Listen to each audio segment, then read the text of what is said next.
I'm going to hype up this defensive line room again. It worked for me last year. I had that take from the time the summer months rolled around. Really post spring, I thought, once Derrick Harmon got in there and we saw what he was capable of, I tell you what, I said this could be the best defensive line since 2014. I think they were. I think last year's unit was deeper without the level of high-end talents. 2014, you had DeForest Buckner, you had Eric Armstead. Those guys are both top 10 picks. Derrick Harmon will be a first-round pick. He will not be a top 10 pick in all likelihood based on the mock drafts that I have seen.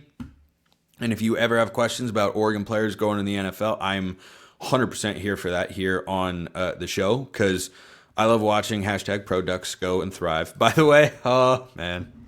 The NFL has already caught wind that Bo Nix and Tez Johnson are brothers. And a 2-minute, 45-second story video was tweeted out yesterday, was brought to my attention by one of you out there. Oh, they're going to love it. They're going to love that storyline. They're going to love that storyline. And it is a great story. Any story gets old when you hear it as many times as we have. But alas, here we are. Okay, bringing this back to the defensive line, which I think is going to be great again. Can they be as good as last year?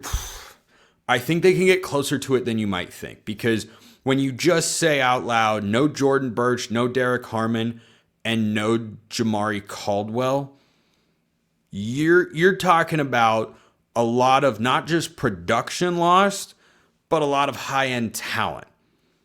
My argument that if last year's defensive line was an A, that this year's could be an A- and get right up to where they were is based on the key returners more than anything else. So all the guys that are in the room go like this, that, have a chance to play. Matthew Johnson, Bear Alexander, Aiden Breland, Tioni Gray, Amari Washington. I'm chair of the Amari Washington fan club. Don't forget it. Jericho Johnson, Zadavian Sims, Terrence Green. Those are the interior guys. And then players who are listed on the roster as outside linebackers, but, are just edge pieces in the 4-2-5 scheme that Oregon runs. You've got Matayo Uiagalelei, Blake Purchase, Ashton Porter, Nasir Wyatt, Tatum Tuioti, and Elijah Rushing. So the depth of blue chip recruiting talent in there is really, really deep. Like the hallmark of the first really two, but especially the 2023 class for at Dan Lanning in those cycles and Tosh Lupoi was defensive line. Well, in a good way, those chickens are coming home to roost because now you're going to have several of those guys step into big-time roles if they weren't already. So the players that I expect to start, first four along the defensive line, I think you're going to have Tatum Tuioti take Jordan Burch's spot. I think you're going to have Bear Alexander and Amari Washington. Alexander's the USC transfer, of course, one-time Georgia Bulldog. Amari Washington going into his third season. And then Matayo starting for a second straight year off a season in which he led the Big Ten in sacks. So he had 10.5. And I think he goes crazy again this year. On paper right now, is that unit as good as Matayo Uiagalelei, Jamaree Caldwell, Derrick Harmon, and Jordan Burch? Answer, no, they are not. However, the reason I say they can get close to it, really, really close, maybe not at the level of last year's unit up front, but they can get close to it because I expect Matayo to take another step forward. I expect Tatum Tuioti to be able to take a step forward starting in place of the now departed Jordan Burch. So I think Tuioti, he was not as big of a recruit as Burch. He doesn't have the same sorts of physical traits and upside, but dude has been more than solid over the last couple of years, and I think he can have the best season of his career. And really, the foundation of my take is rooted in Matayo going crazy, and I think he can. I think he can push for the Oregon single-season sacks record. He had 10.5 last year as a true sophomore, and going into his third year, if he stays healthy start to finish, and he makes more plays, I think, than he maybe gets credit for in the discussion space in the run game, I think he can push for 14, 15 sacks. He is that sort of guy. I hope so much that he's still on the roster in 2026. I don't know how he will be, barring an injury this year. Mariota style, where he'd want to come back and prove to the NFL draft and scouting community what he's capable of at full strength. So I think if you take Matayo, who's of course on last year's defensive line, and you make him a better version of himself, that's an upgrade at one spot. Now, I do think you've downgraded with your 2 D tackles because last year's were just so good, but I think Amari Washington's about to pop. The growth he had from his first to second year was substantial, and I mean, I go back, the play that always stands out in my head was against Illinois.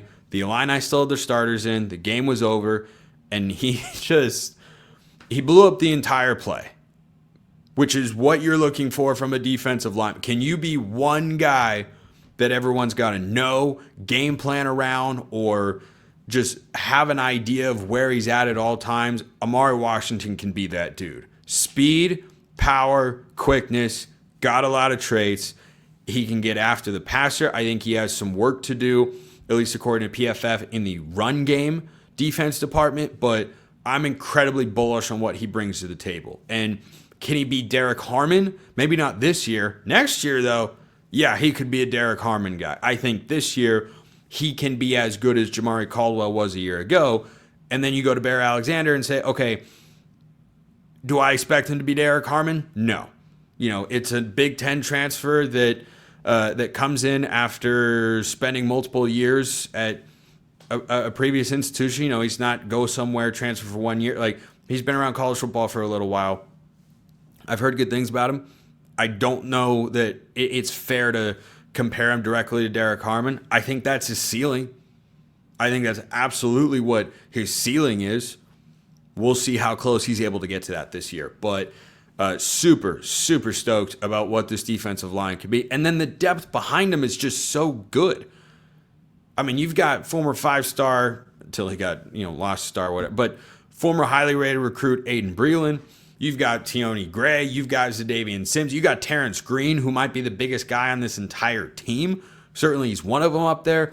And then the backup edge guys, Elijah Rushing's a former 5-star. Ashton Porter going into his 3rd year. Blake Burch is coming back after redshirting last season when he had a great true freshman year in 2023. Like, it's just deep. So I don't worry about the depth. I wonder what the first 4 will look like somewhat, but overall, I'm just bullish on this unit. I think this is going to be one of the best defensive lines in the Big Ten again. So I love the way they've recruited this position the last couple of cycles. At times it's felt like, man, there were so many players and they're not all, seeing the field. I mean, Tuioti and Matayo, of course, were, but a couple of non-freshmen that are kind of rising into potential roles this year to keep an eye on. Definitely watching Aiden Breland. Definitely the fact that he was in the Rose Bowl, Marion Winston and Jaden Moore had transferred out, so there were a couple of roles, or there were snaps available along that defensive line. I think it's notable that Breland got in there. Reminds me of Amari Washington from the year prior, and Terrence Green, like I mentioned, just 3rd-year Duck who is just huge. He's not Jordan Scott looking huge, but like he's just a big get off the bus sort of guy. So those are a couple guys that are on the rise. I think see a bigger role this year, and we'll definitely be watching on Saturday in the spring game. My favorite true freshman, maybe from a film standpoint in this entire 2025 class, Nasir Wyatt. Nasir Wyatt coming off the edge is as twitchy and bendy as anybody I've seen. He's not, Kayvon Thibodeau level traits. The speed, though, he has, like he is speed rusher personified. I think he's a better version of Jaden Moore, who had a role on Oregon's team last year. I don't know if he, cracks the rotation this season with Elijah Rushing in the fold. In years to come, though, I'm keeping my eye on Nasir Wyatt. He has some of my favorite film of any defensive lineman or outside linebacker in the last couple of years. So this is the highest grade that I have given out yet to a position group going into the spring game, and it's the highest grade I will give out. This is the only A. This is an A- for me for the defensive line. I love this unit, what they can bring to the table. Stoked to see how they play on Saturday. And going up against, mixing and matching of offensive lines, I think they could have a big day.